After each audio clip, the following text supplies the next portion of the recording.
Boa noite a todos. Uma alegria estarmos novamente na casa. Que Deus, nosso Pai, Jesus, nosso irmão, nos abençoe, nos ilumine.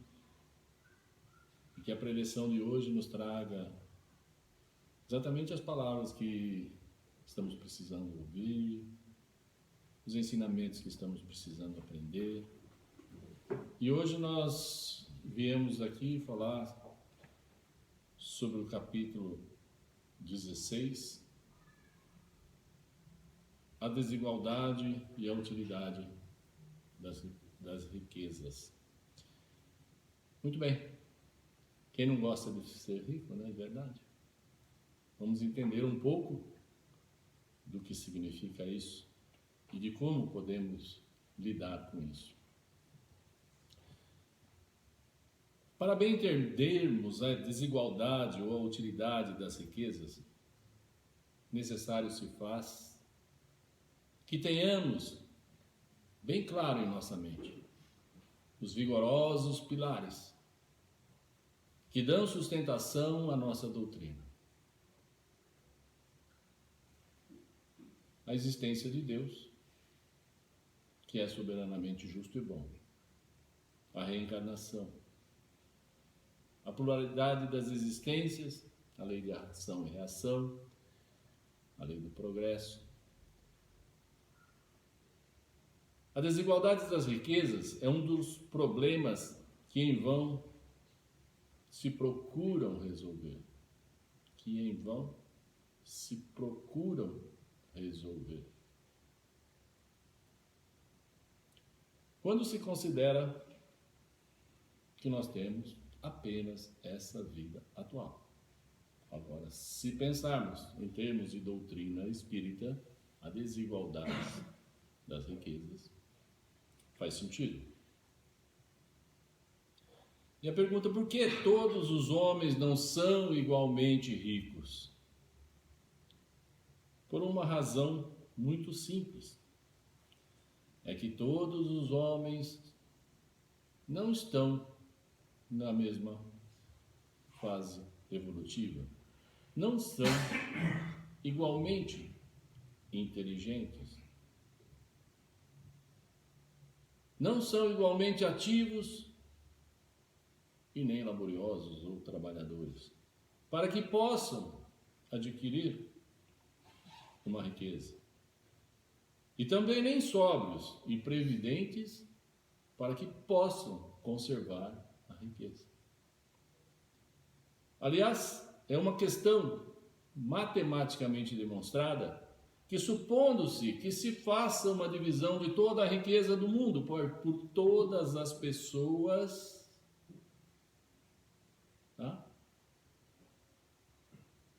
O equilíbrio dessa igualdade de riquezas rapidamente seria rompido, em pouquíssimo tempo, em virtude da diversidade, da capacidade de cada um de manter aquela riqueza,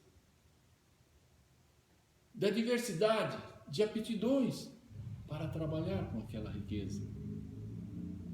Nem todo mundo sabe administrar, nem todo mundo sabe gerir riqueza, dar sequência a um trabalho desse.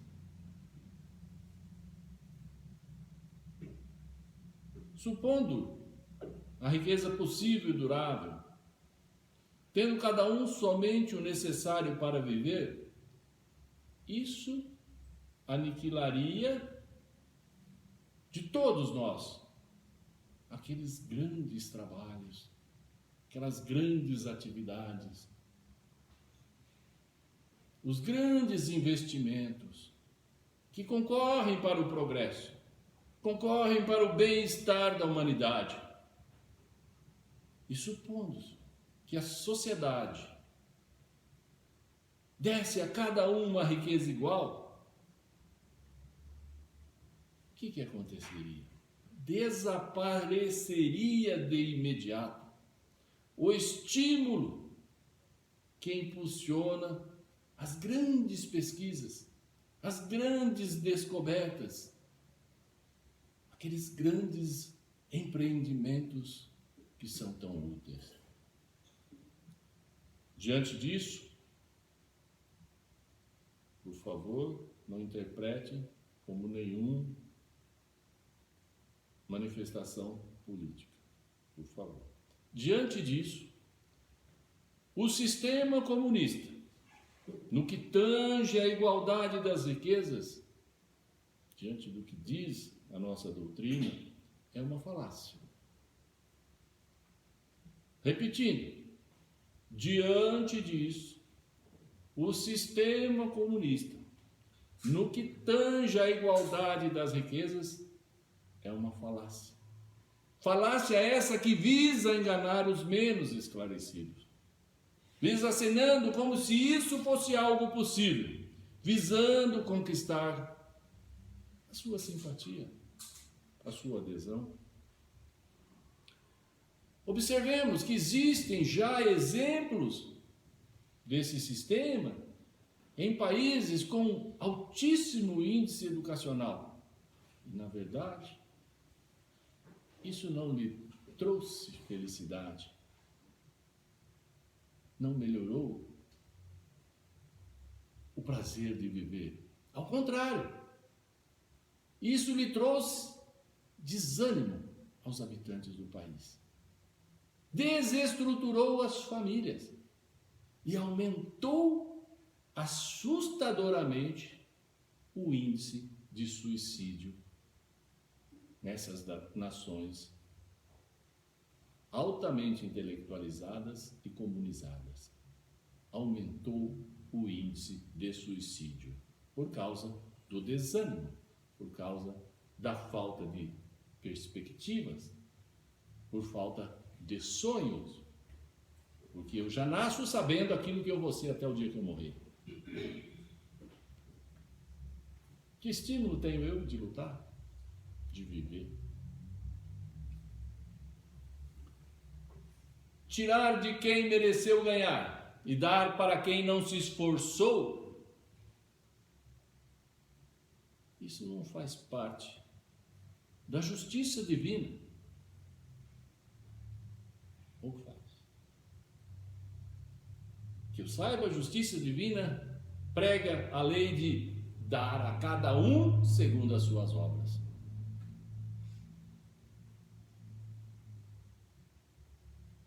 O correto é que aquele que tem uma riqueza doar para aquele que não tem, segundo a sua vontade, segundo o seu coração. Isso nós chamamos de caridade.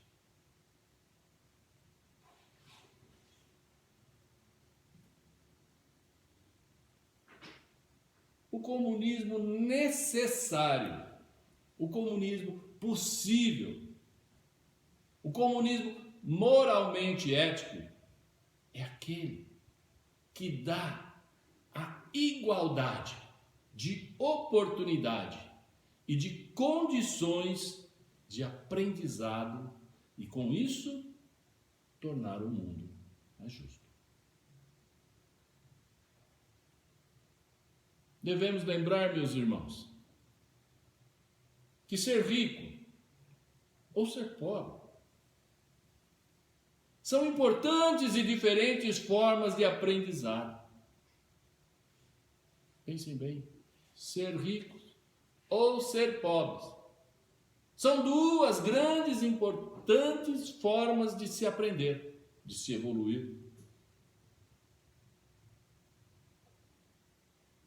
Pois teremos a divina oportunidade de estarmos de um lado e de outro e conhecermos as duas situações e em cada uma delas trabalharmos bem, trabalharmos como nos ensina o Evangelho de Jesus. Em todos os casos, quando o pobre respeitando aquele patrão, o patrão quando rico respeitando aquele funcionário. E assim podemos citar um monte de coisa, das grandes vantagens que todos nós temos de aprendizado quando somos ricos ou quando somos pobres. Se Deus concentra a riqueza em alguns lugares, por exemplo, os países ricos, é para que a partir dali essa riqueza se expanda em quantidades suficientes, segundo as necessidades para onde ela está expandindo. Os chamados investimentos em outras regiões, em outras nações.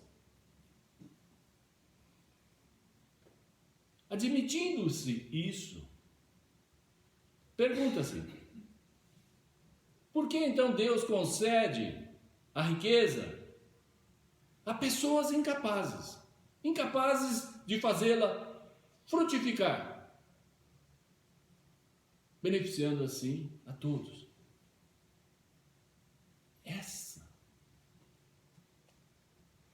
Essa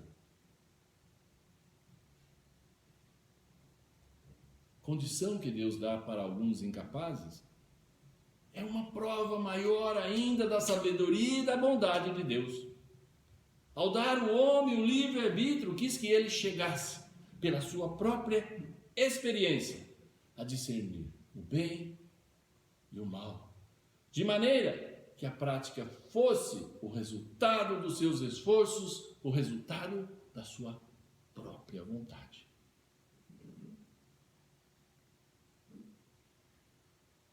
A fortuna é um meio de testar o homem moralmente.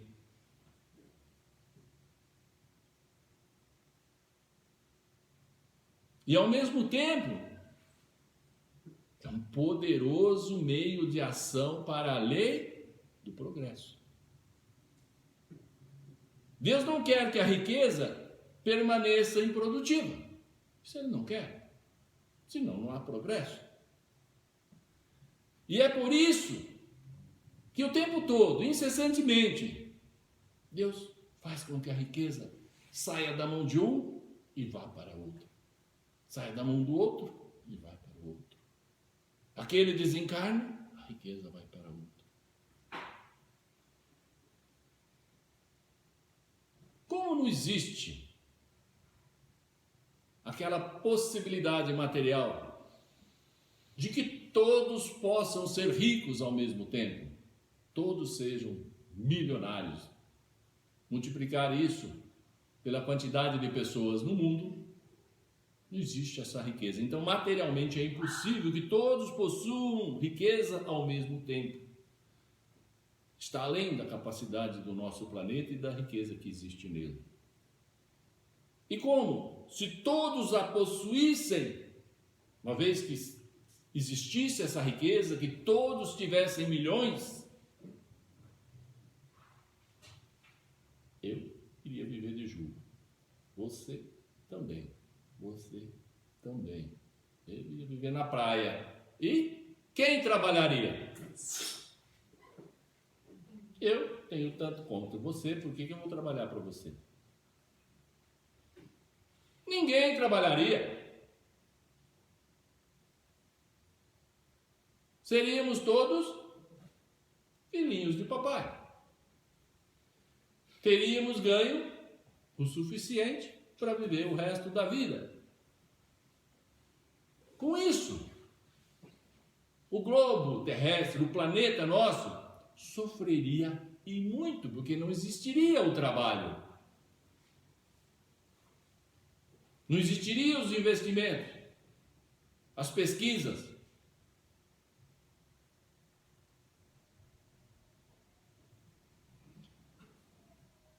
Cada um reencarnará em um lar abastado, numa família rica. Isso está de acordo com a nossa lei das múltiplas existências. Nessas múltiplas existências nós teremos essa oportunidade. Se já não tivemos, pode ser que estejamos tendo nessa, não tivemos em outra, poderemos ter numa próxima, se nem nessa e nem na outra. Eu mesmo acho que vou ser em todas as outras, porque eu nunca fui. Entendeu? Então, daqui para frente, eu acho que em todas eu vou ser rico, porque eu sempre fui pobre. Mas essa condição de que em cada existência nós iremos de um jeito, numa rico, noutra pobre, noutra bonita, noutra feia e assim por diante, é que dá a verdadeira igualdade divina. Da verdadeira condição para cada um de nós, desde que nós aproveitemos bem a vida pobre, a vida rico, a vida bonito, a vida feia e assim por diante. Em todas nós temos que procurar ir bem. Há ricos e há pobres. Por quê? Porque Deus, sendo justo, cada qual deve trabalhar por sua vez. Quando a gente encarna pobre, a gente trabalha e o rico nos paga. E vice-versa. Quando a gente reencarna rico, a gente paga e o pobre trabalha. Cada qual vai prestar o seu trabalho na sua vez. Então eu reclamar que, Deus não é justo, eu nasci pobre, o outro nasceu rico, não. Eu vou ter a minha oportunidade, eu já tive, eu terei, e todos nós a mesma coisa.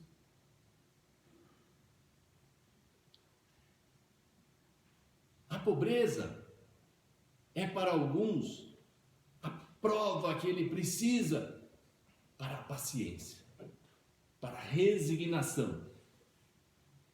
Ao contrário disso, a riqueza é para outros a prova que ele precisa de aprender a ser caridoso, a prova que ele precisa para a sua abnegação. Lamenta-se com razão o triste uso que algumas pessoas fazem da fortuna. Aquelas paixões que a cobiça desperta. E pergunta-se se Deus é justo ao dar essa riqueza a tais pessoas.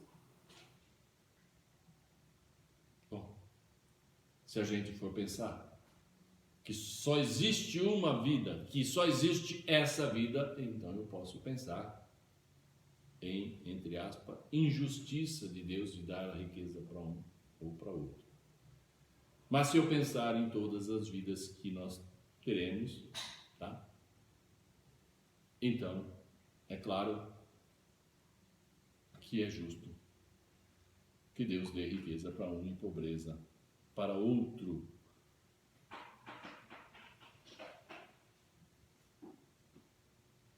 O pobre não tem, portanto, motivo para acusar a providência divina, motivo para se voltar contra Deus,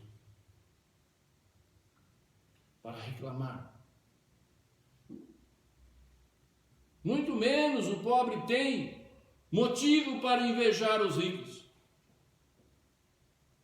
E muito menos ainda tem os ricos motivo para se vangloriar de serem ricos. Mas por que isso? Porque todos nós vamos passar pelas duas situações e não é uma, nem duas e nem três vezes.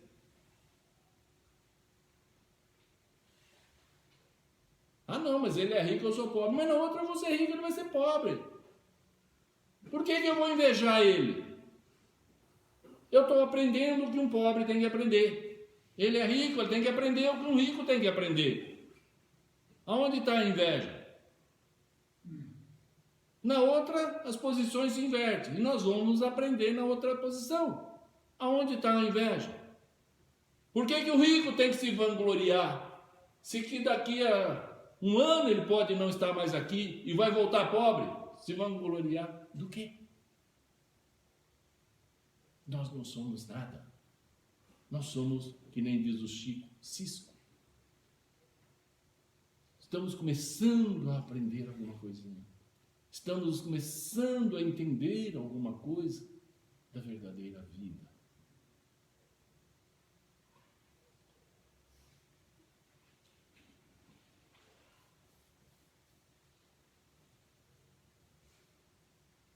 Se por um lado, os ricos ou aqueles que momentaneamente estão ricos abusam da fortuna,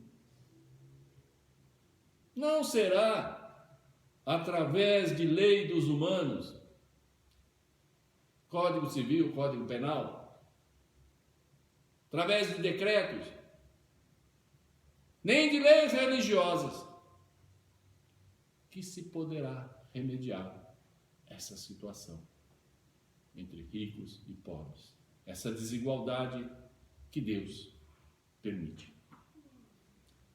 As leis podem até modificar momentaneamente, dar uma inicial aparência de que as coisas melhoraram momentaneamente, mas não podem modificar o coração. Eis porque essas leis humanas têm efeito temporário e provocam sempre reação desenfreada, luta, guerra, disputa política e assim por diante. A fonte do mal que existe na Terra está no egoísmo e no orgulho. Os abusos de toda a espécie cessarão por si mesmo, quando os homens se dirigirem, os homens caminharem segundo a lei da caridade. Lá no livro dos Espíritos tem uma pergunta número 811. Ali fala assim: a igualdade absoluta das riquezas é possível? A igualdade absoluta das riquezas, entre aspas, comunismo, todo mundo igual, certo? É possível? E já existiu alguma vez? Resposta da espiritualidade comandada pelo Espírito de verdade: não. Não é possível. A diversidade das faculdades e a diversidade das capacidades se opõem a isso. Simples, curto e grosso. Tá? Se todos fossem iguais, todos tivessem as mesmas capacidades, talvez fosse possível.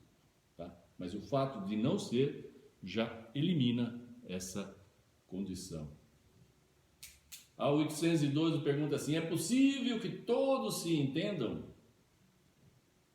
A resposta também bem curta: os homens todos se entenderão o dia que praticarem a lei de justiça.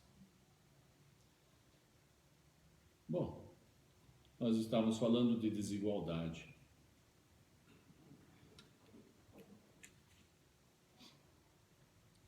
E a riqueza? Qual é a utilidade dela? Para que serve? Qual o mal que ela causa? E a nossa doutrina diz assim: se a riqueza fosse um obstáculo absoluto, se a riqueza fosse um empecilho, um obstáculo absoluto à salvação daqueles que a possuem, como se poderia compreender certas expressões de Jesus que são interpretadas, a gente fala ao pé da letra, e não segundo o Espírito? Deus, que distribui as riquezas, teria posto nas mãos de alguns um instrumento fatal de perdição, o que não condiz com a bondade de Deus. Então, aquela história de falar, olha, rico não vai para o céu, né? É uma bobagem, tá? Todos podem ir, todos podem evoluir, todos podem se elevar. Então, o fato de ser rico, tá, não é um empecilho, é uma dificuldade, mas não um empecilho. A riqueza é, sem dúvida, uma dificuldade, uma prova por demais arriscada. Ela é muito mais perigosa do que a miséria.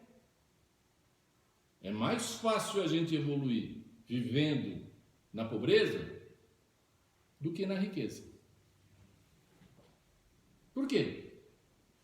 Porque a riqueza traz excitações, traz tentações.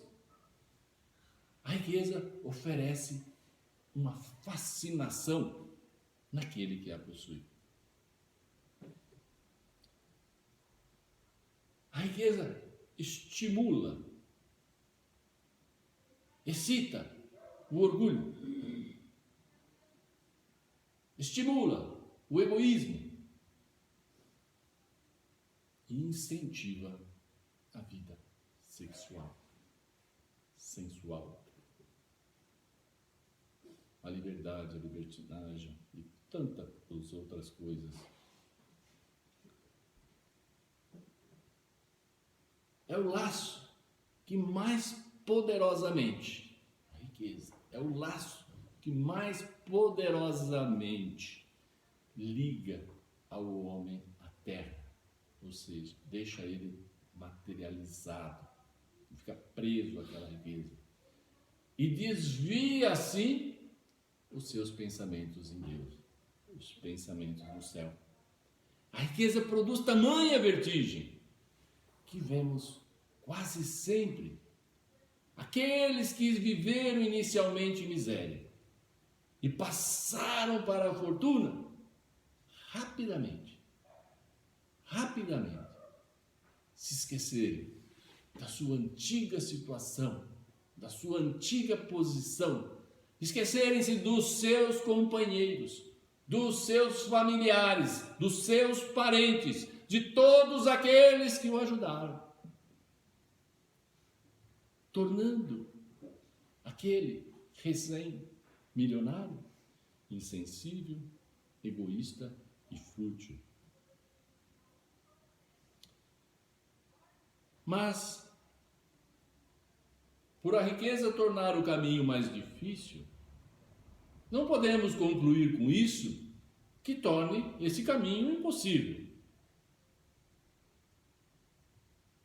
E não possa vir a ser um meio de salvação na mão daqueles que sabem utilizar bem a riqueza. O veneno da cobra, que é mortal, dele também sai o antídoto, que cura, que restabelece a saúde, quando esse veneno é empregado, a propósito, naquilo que ele deve ser empregado. A riqueza também é uma cobra. A riqueza também tem os seus venenos, que nos corrompe, nos corrói. Se a gente não souber levar, ela nos envolve e nos joga uma vida não cristã. Mas, tanto ela é um veneno que nós podemos também, como do veneno da cobra, extrair da riqueza aquilo que pode ser a nossa cura e também a cura de muita gente. Quando Jesus disse aquele moço que interrogava sobre os meios de atingir a vida eterna, aquele que falou, eu já fiz tudo, sou bom, sou isso, aquilo, o que me falta? Aí Jesus falou para ele, desfaça-te de todos os seus bens e segue-me.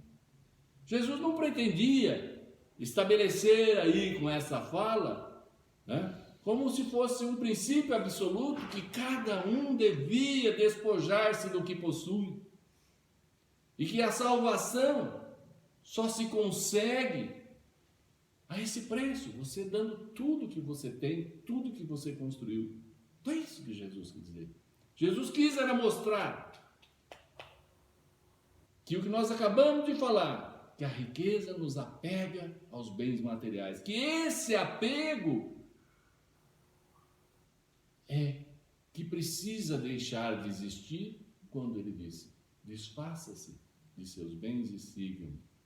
É o desapego a esses bens terrenos que permite que a gente possa encontrar a salvação. Aquele moço, com efeito, ele se acreditava que ele estava certinho, ele estava quites com as leis de Deus, porque ele havia observado praticamente todos os mandamentos. No entanto, recusava-se a ideia de abandonar os seus bens. O seu desejo de obter a vida eterna não ia além desse sacrifício. A propósito, essa proposição de Jesus era uma prova decisiva para pôr às claras bem o fundo do seu pensamento, aquilo que ele trazia na alma, se ele ainda era apegado à matéria ou se ele já tinha pensamentos e aspirações divinas. Ele podia, sem dúvida, ser um padrão de homem honesto. Ele podia não prejudicar ninguém, não maldizer o próximo, não ser frívolo nem orgulhoso. Ele poderia honrar pai e mãe, mas não tinha a verdadeira caridade, pois a sua virtude ia até onde enroscava com a abnegação, o desprendimento. Eis aí o que Jesus quis demonstrar para ele. Era uma aplicação, um exemplo que Jesus dava a todos nós, dizendo: fora da caridade não há salvação.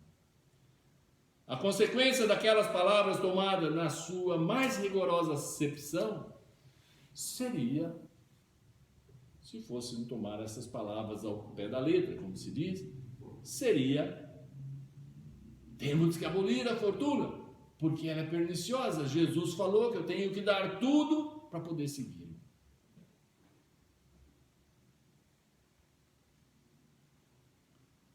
Se isso fosse verdade, Jesus estaria condenando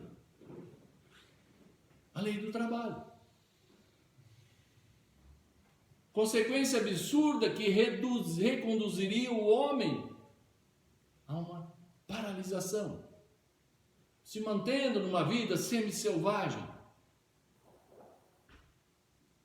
Estaria aí então Jesus contradizendo a lei do progresso, que é uma lei de Deus. Se a riqueza é a fonte de muitos males, se excita tantas más paixões, se provoca mesmo tantos crimes, não é a ela que devemos nos ater ou nos concentrar, mas ao homem que a usa e que dela abusa. Se a riqueza só tivesse de produzir o mal, Deus não a teria posto na terra. Cabe ao homem transformá-la em uma fonte do bem, uma fonte da caridade. Se ela não é a causa imediata do progresso moral, é sem contestação um poderoso elemento do progresso individual e intelectual. O homem, com efeito, tem por missão trabalhar pela melhoria material do nosso planeta. Deve desbravá-lo, saneá-lo, dispô-lo para que um dia o planeta possa receber uma população imensa. Uma população que ele tem condições de comportar. Para com isso alimentar essa população que cresce sem cessar, o homem deve aumentar a produção. Se a produção de uma região não for suficiente, ele vai buscar em outra, e assim sucessivamente. As atividades exigidas por esses trabalhos lhe aumentam e desenvolvem a inteligência. essa inteligência que ele, a princípio, concentra na satisfação das suas necessidades materiais, no futuro o ajudará a compreender as grandes verdades morais. A riqueza, portanto, sendo o primeiro meio de execução, sem ela não existiriam os grandes trabalhos, nem as grandes atividades, nem o estímulo aos investimentos, às pesquisas, e com razão, pois a riqueza é considerado um elemento de progresso. Riqueza. É uma riqueza, hein? Mas que riqueza é essa, meus irmãos? Que nós estamos aqui falando, tentando entender. Nós paramos aqui agora para pensar que essa riqueza não nos pertence. Nós lutamos tanto por ela, discutimos tantos, fazemos leis, partidos políticos, tudo pensando numa riqueza que não é nossa, que nós não vamos levar, que pertence a Deus e que aqui vai ficar. Por que então lutar tanto? Se esgotar tanto para ter algo que eu usarei por tão pouco tempo e que terei que me desvencilhar ao desencarnar. Meditem sobre isso. No meu entender, chega a ser irracional. Chega a ser irracional. Essa aspiração, esse desejo ardente, esses sofrimentos, esse trabalho às vezes excessivo, abandonando família, abandonando aqueles que precisam de nós, para conseguirmos mais e mais. Sendo que quando nós desencarnarmos, nada disso será nosso. Por que não meditar sobre isso e procurar ser mais inteligente? E lutarmos pelas verdadeiras riquezas, aquelas que levaremos pela eternidade, aquela que levaremos em nosso coração, onde o nosso coração atuará como a verdadeira arca do nosso tesouro. Lembre-se bem, meus irmãos, tudo que nós colocamos nos nossos bolsos pertence a Mamon. Tudo que colocamos no nosso coração pertence a Deus. Cada um de nós escolhe o Deus que quer para si. Que Deus nos abençoe e que Jesus nos ilumine.